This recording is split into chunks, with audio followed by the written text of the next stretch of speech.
ምን እንደሚደብረኝ ታውቃላችሁ? ሰዎች የሆነ ጊዜ የተሳሳታችሁትን ነገር የዘላለም ማንነታችሁ አድርገው የሚወስዱት ነገር።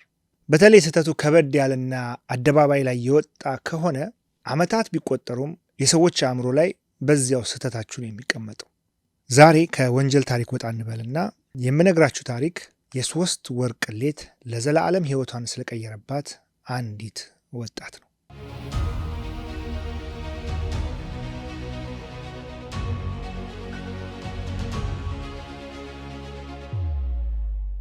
ብዙ ሰው መልኬን አያስታውሰውም፣ ስሜንም አያውቀውም። ለጥቂት ጊዜ ብቻ ሰርቼ ተዋለሁ ብላ የጀመረችው ስራ እንደ ቦምብ እጇ ላይ ፈንድቶ ሕይወቷን አጣብቂኝ ውስጥ ከተተባት። ስራው የወሲብ ቪዲዮዎችን መተወን ነበር። ይህ የስራ ዕድል ሚያ ካሊፋ ጋር የመጣው ኤልፓሶ ከሚገኘው የቴክሳስ ዩኒቨርሲቲ የመጀመሪያ ዲግሪዋን ከተመረቀች በኋላ ነበር። የተማረችው ሂስትሪ ነበር። እናም ሂስትሪ ተምራ ስራ ማግኘት በፍጹም ቀላል አልሆነላትም ነበር። ስለዚህ እንደ አማራጭ ለጊዜው ደህና ነገር እስከሚገኝ በሚል የጀመረችው ስራ አንድ ሬስቶራንት ውስጥ በአስተናጋጅነት ተቀጥራ መስራትን ነበር። ይህ አጋጣሚ ነው አንድ ሰው የስራ ዕድል እንዳመቻቸላት እንዲነግራት ሁኔታዎችን የፈጠረው። በጣም ቆንጆ መሆኗን በመናገር ሞዴል መሆን ፍላጎቷ ከሆነ አብረው መስራት እንደሚችሉ ነገራት። ሚያ በቀረበላት የስራ ዕድል በጣም ደስተኛ ነበረች። የሬስቶራንት ቅጥሯን ጥላ ማያሚ ፍሎሪዳ የሚገኘው የፕሮዳክሽን ካምፓኒ ጋር በቀጥታ ቀናች። ፍሎሪዳ ስትደርስ እንደጠበቀችው የሞዴሊንግ ካምፓኒ ሳይሆን የወሲብ ፊልሞችን የሚያመርት ካምፓኒ ጋር ነበረ የደረሰችው። ይህ ጉዳይ ከዚህ በፊት እንደዚህ አይነት የወሲብ ፊልሞች ወይም እንደዚህ ከባህልና ከአንዳንድ ሴቶች ጋር የሚቃረኑ ስራዎችን እሰራለሁ ብሎ ላልጠበቀ ሰው እጅግ የሚያስደነግጥ ነው። ነገር ግን የፕሮዳክሽን ቲሙ አባላት እጅግ ብልህ ነበሩ። እንደምንም ሚያን አሳምነው ወደዚህ ኢንዱስትሪ እንድትገባ አግባቧት። ገና የ21 ዓመት ወጣት ነበረች። ሚያ እየገባችበት ያለችውን ጨለማ በቅጡ አልተረዳችውም ነበር። ሚያ ካሊፋ እንዴት እንደተሸወደች ልንገራችሁ። እንግዲህ እነዚህን የወሲብ ፊልሞች እየሰራ የተለያዩ ዌብሳይቶች ላይ የሚለቀው ካምፓኒ ሚያን የተቀበላት በከፍተኛ ክብር ነበር። ገና በቀረጻ ቦታው ላይ ስትደርስ ክፍሉ በጣም በብርሃን የተሞላ ነበር። በኮሪደሩ ላይ ቆንጆ ቆንጆ አበቦች ተቀመጡላት። ሰዎችም በሞቀ ፈገግታ አዲስ ሰው የሚቀበሉበት ቢሮ ውስጥ ነበር የጠበቋት። ምንም የሚያስፈራም ሆነ የሚያስጨንቅ ነገር አልነበረውም። ሕሊናዋን በዛ መንገድ ነበረ የተቆጣጠሩት። ብዙ ጊዜ ሴቶች ለወሲብ ንግድ ይውላሉ ሲባል ታፍነው ወይም ደግሞ በአደንዛዥ እጽ ደንዝዘው ያለ ፍላጎታቸው እንደሚደፈሩ ሚያ ብታውቅም የመጣችበት ቦታ ግን ከዚህ ሀሳቧ ፈጽሞ ተቃራኒ ነበር። አንድም ያለ እሷ ፍላጎት የሚደረግ ነገር እንደሌለ በማወቋ እንዳትፈራ አድርጓታል እና ያገኘቻቸውንም ሰዎች በቀላሉ አምናቸው ነበር። ከዚህ ባለፈ የሚከፍሏት ገንዘብ በአጭር ጊዜ ውስጥ ከሀብታም ተርታ ሊያውላት እንደሚችል ቃል ስለገቡላት ስራውን ለመስራት ትስማማለች። ዓላማዋ ግን እንደ ሌሎቹ ተዋንያን ታዋቂና ቢሊዮነር መሆን አልነበረም። ፍላጎቷ ትንሽ መስራትና የሚበቃትን ያህል ገንዘብ ይዛ ከጨለማዋ ዓለም መውጣት ነበር። የፕሮዳክሽን ቲሙ ማናጀር ግን ሚያ ምንም አይነት ፊልም ከመቀረጿ በፊት ባለብዙ ወረቀት የውል ስምምነት ያስፈርማታል። ውሉን በትክክል ማንበብ የነበረባት ሚያ ቸልተኛ በመሆንና ሰዎቹ በቃል የነገሯትን በማመን ፊርማዋን ታስቀምጣለች። በዚህ የፊልም ኢንዱስትሪ ውስጥ ሴቶች ለዓመታት ሰርተው ታዋቂ ለመሆን ጊዜ እንደሚፈጅባቸው የሰማችው ሚያ እሷ ግን ባልጠበቀችው ሁኔታ ገና በ2 ወሯ ስሟ ዓለምን የሚያነጋግር ይሆናል። በተለይ የሂጃብ ጠምጥማ የሰራችው ወሲባዊ ፊልም አረቡን ዓለም አይኤስን ጨምሮ በእጅጉ ያስቆጣ ነበር። ይሄ ቪዲዮ ከወጣ በኋላ በየዕለቱ ዛቻና ማስፈራሪያዎችም ይደርሱባት ነበር። ይሄ ሁሉ ሲሆን ሚያ እነዚህን ፊልሞች መስራት ከጀመረች ገና 3 ወሯ ነበር። እናም ስራውን ለማቆም ጊዜ አልፈጀባትም። ጣጣው ግን የህይወት ዘመኗን ሁሉ ተከተላት። ያሰበችው ሀብትም ቢሆን ከእጁ አልገባም። ቀደም ብላ ሳታነብ የፈረመችው ውል ትርጉሙም የገባት ከዚህ በኋላ ነበር። እነዚህ የሞት ዛቻዎች ሲበረቱባት የሚከላከላት አንድም ሰው አላገኘችም ነበር። ቤተሰቦቿም ጓደኞቿም ይህንን ቪዲዮ ያሰራት ካምፓኒም ፊታቸውን አዞሩባት። ብቻዋን የቀረችው ሚያ ቢያንስ የሰራቻቸው ቪዲዮዎች ከዌብሳይት ላይ እንዲወርዱ ብትጠይቅም ሊቀበሏት ግን አልቻሉም። የፈረመችው ውል ላይ ይህንን አላካተተችም። ምክንያቱም የቪዲዮቹ ባለቤት የፕሮዳክሽን ቲሙ ነው። ስለዚህ የትኛውንም ቪዲዮ እስከፈለጉት ዘመን ድረስ መልቀቅም ዌብሳይቱ ላይ ማቆየትም በተለያየ ጊዜ መልሰው መላልሰው መልቀቅም ይችላሉ። ፈርማለች እዚህ ላይ።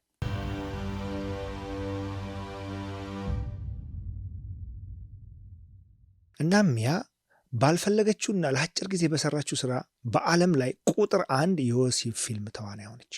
የተቀረጸቻቸው ፊልሞች በብዙ ሚሊዮኖች ታዩ። በስሟ በውርደቷ ከበሩበት። $12,000 ብቻ በመክፈል ሚያን ከጨዋታ ውጭ አደረጓት። እናም የ21 ዓመቷ ሚያ በዚህ ወቅት ቤተሰቦቿን ጨምሮ ከምታውቃቸው ሰዎች በሙሉ የተገለለችበት ጊዜ፣ ብቻዋን የቀረችበት ጊዜ ነበር። በተለይ በየሶሻል ሚዲያው የሞት ዛቻና ማስፈራሪያዎች የቤቷን አድራሻ ጭምር አስገብተው እያሳዩ የሚደርሳት ጊዜ ነበር። ያ ሁሉ በመሆኑ ለሕይወቷ በመስጋት በሰቀቀን እንድትኖር አስገድዷታል። ቀናት እያለፉ ሲመጡ ሚያም እየበረታች የመኖር ተስፋዋም እየለመለመ ሄደ። ቀላል ባይሆንም ትናንትናዋን ወደ ኋላ በመተው ነገዋን ለመቀየር እርምጃዋን አንድ ብላ የጀመረችው በዚህ ጊዜ ነው። በመጀመሪያ ያደረገችው በመላው ዓለም የጠለሸውን ስሟን እንደ አዲስ ለማደስ መሞከር ነበር። ይህ ሙከራው ግን በቀላሉ የሚሳካለት አልነበረም። ምክንያቱ ደግሞ ሚያ በወሲባዊ ፊልሞች ላይ የተወነችባቸው ቪዲዮዎች ከኢንተርኔት ላይ ማስጠፋት ባለመቻሏ ነው። ቢቢሲን ጨምሮ በተለያዩ ሚዲያዎች ላይ በመውጣት በድርጊቷ ከፍተኛ ጸጸት እንደተሰማት፣ አሁን ሕይወቷን ለመቀየር እየሞከረች መሆኑን በተደጋጋሚ ተናግራለች። ወጣቶች በተለይ ደግሞ ሴቶች እሷ የሰራቸውን ስህተት እንዳይደግሙ ግንዛቤውን ለመፍጠር ጥረት እያደረገች ነው። ከዚህም በተጨማሪ ሚያ የራሷን አዲስ ብራንድ የሆነ የጌጣጌጥ መሸጫ በመክፈት አጠቃላይ ዓመታዊ ገቢዋን ከ3 እስከ $5 ሚሊዮን ማድረስ ችላለች። የሚገርማችሁ ይህ ታሪክ ኢትዮጵያ ውስጥም መልኩን ቀይሮ ተከስቷል። ለሸጋ ሚዲያ የሚሰራው ቃልአብ እርግማ ኢንቨስቲጌት አድርጎ የደረሰበት ታሪክ ነው። ቃልአብ ኢትዮጵያ ውስጥ የእርቃን ፎቶና ቪዲዮዎች ስለሚሸጡበት የቴሌግራም ቻናል ነበር ረጅም ጽሑፍን ያስነበበን። ሔዋንም የዚህ ጉዳይ ሰለባ ናት። ስሟ ማንነቷን ለመደበቅ ተብሎ ተቀይሯል። ሔዋን ቁጥብ፣ ከሰዎች ጋር ብዙ መግባባት የማትችል የሃይስኩል ተማሪ ነበረች። ሶሻል ሚዲያ መጠቀም ስትጀምር በአካል በቀላሉ ለመግባባት የሚቸግራት ነገር በጽሑፍ በነፃነት እንድትገልጽ በር ይከፍትላታል። ከአዳዲስ ሰዎች ጋር ረጅም ሰዓታትን በማውራት ማሳለፍ የጀመረችውም ከዚህ በኋላ ነው። ይህ ድርጊቷም ዩኒቨርሲቲ ገብታም አልቆመም ነበር። ታዲያ አንድ ቀን የማታውቀው ሰው የጽሑፍ መልእክት ይልክላታል። ሔዋንም ምንም አይነት ፍርሃት ሳያድርባት ከዛ ሰው ጋር ማውራቷን ትቀጥላለች። ከግለሰቡ ጋር ለ6 ወራት ያህል ሰላማዊ የሆነ የጽሑፍ መልእክቶችን ይለዋወጣሉ።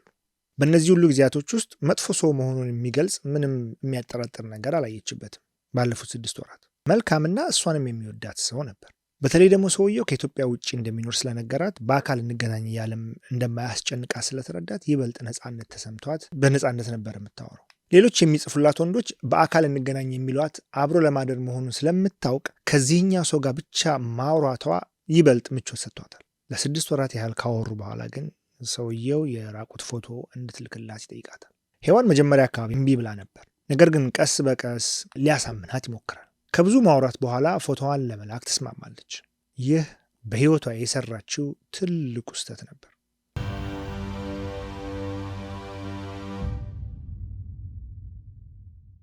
ሰውየው ልክ ፎቶ እንደደረሰው ሔዋንን ብሎክ አደረጋት።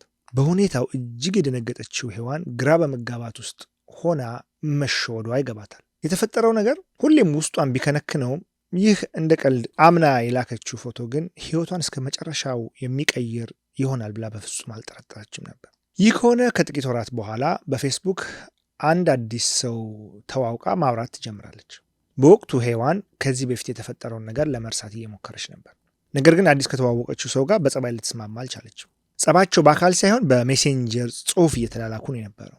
ታዲያ ይህ ሰው እንደ ማስፈራሪያ የራቁት ፎቶዋ እንዳለው ይነግራታል። ሔዋን ድንጋጤዋን መቆጣጠር እያቃታት ፎቶዋን እንዲያጠፋላት ትለምነዋለች። በምትኩ ታዲያ የሚፈልገውን ሁሉ እንደምታደርግለት ቃል ትገባለች። ግለሰቡ ፎቶዋን እንደሚያጠፋላት ቃል በመግባት አብራው እንድታድር ያደርጋታል። ሔዋን ለጊዜው ጭንቀቷ የቀለለ ቢመስልም ዘላቂ መፍትሄ ግን አላገኘችው። አንድ ቀን ጠዋት ከእንቅልፏ ተነስታ የፌስቡክ ገጿን ስትከፍት ቅስሟን የሚሰብር አንድ ፖስት ታያለች። እሷ የላከቻቸው ፎቶዎች ክሮፕ ተደርገው ከቴሌግራም ሊንክ ጋር ተቀምጠዋል። እሷም እንደ ማንኛውም ሰው ሊንኩን ተጭና 5000 ሰው አባል ወደሆነበት የቴሌግራም ግሩፕ በድንጋጤ ታመራለች። ፎቶዎቹ ከነ አድራሻዋ ተቀምጠዋል። ሔዋን ሰማይ ምድሩ ይጨልምባታል። የምታደርገውም ይጠፋታል። የፌስቡክ አድራሻዋን አጥፍታ ራሷን ከምታውቃቸው ሰዎች ሁሉ ደብቃ በሰቀቀን ሕይወቷን መግባት የጀመረችውም ከዚህ ጊዜ በኋላ ነው። ሔዋን ይህ ሁሉ የደረሰባት በአንድ ቀን ስህተት ነው። ለእንደዚህ ያለ ነገር ብዙ ጊዜ የሚጋለጡት ዕድሜያቸው 10ዎቹ ውስጥ ያሉ ሴቶች ናቸው። እጅግ አደገኛና ሙሉ ሕይወትን ሊያበላሽ የሚችልም በመሆኑ እህቶቻችንን ለመጠበቅ በቂ ግንዛቤ መፍጠር ግድ ይላል። በነገራችን ላይ የሔዋንን ብቻ ሳይሆን የብዙ ሴቶችን የራቁት ፎቶና ቪዲዮ እንደ ገቢ ማግኛ የሚጠቀሙ ሰዎች እንዳሉ ቃልአብ በዘገባው አረጋግጧል። ቪዲዮዎቹ የሚለቀቁበት የቴሌግራም ግሩፕ መስራቾቹ ወሲባዊ ቪዲዮዎቹን ለማሳየት ከሰዎች ክፍያን ይቀበላሉ። ይህንን ክፍያ የሚቀበሉት ደግሞ ቴሌብርን በመጠቀም ነው። የህግ አካላት ትኩረት ቢያደርጉ ወንጀለኞቹን በቀላሉ መያዝ አያቅትም ብዬ አስባለሁ። ምን ታስባላችሁ? ለዛሬው ያለን ታሪክ ይኸው ነው። በነገራችን ላይ የእንደዚህ አይነት ሰለባ የሆናችሁ ታሪካችሁን ማጋራት የምትፈልጉ እህት ወንድሞቻችን ከዚህ ስር ባለው የቴሌግራም ሊንክ ታሪካችሁን ልታጋሩኝ ትችላላችሁ። ማንነታችሁን ደብቀን ታሪካችሁን ህዝብ እንዲማርበት ለማድረግ እንሞክራለን። መልካም ጊዜ